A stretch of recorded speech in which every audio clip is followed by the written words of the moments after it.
Ay, salamat sa Diyos. May pamasko na ako. Dito yung mga tao po. Gagawan ng kalakal dito. May bahay daw siya doon sa pangarap. Kay Kalakal.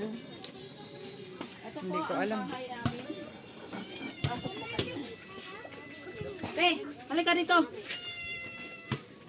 Ay, Nanghingi kasi ako ng pera sa Facebook. ay salamat sa Diyos. Kaya sabi ko kay Mamay, padala sa'yo.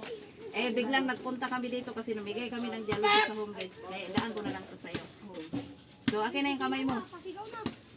1, 2, 3, 4, 5, 6, 7, 8, 9, 10,000. Ay, salamat sa Diyos. May pamasko na ako. Salamat. So, Sana mo. guys, maraming salamat sa mga star sender no kasi kung hindi dahil sa inyo, hindi ko nabigyan ng pamasko yan kasi wala man din akong kwarta.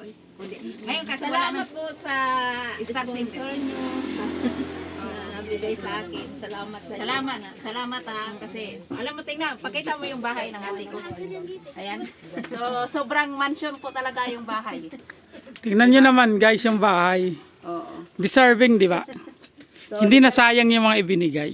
yes. So, ito po yung ano nila guys, no? Munting tahanan. Salamat si Mama. Paano ano? Bigyan ko, padalhan ko bukas. Di wala nakita.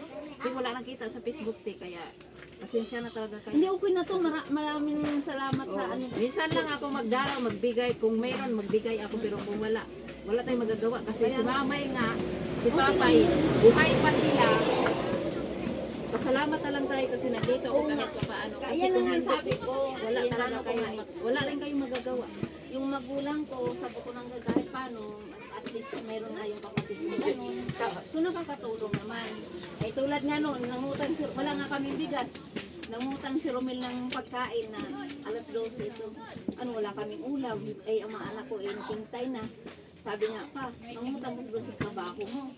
Sabi na, ay wala kaming bigas. Wala man lang. Sabi ko, ano yun? Papa, nagkasakit pa. Sabi ko, wala akong iabot kay Papay. Sabi nga ni Ben, huwag mo ng problema niya si Papay, ako na lang ang bahala. Kasi sabi, nandoon na si Inday, on the way na. Sabi ko na, salamat naman, sabi ko ng ganun. Pasalamat talaga kayo sa Diyos eh. Salamat, Day. Yun ang ano mo.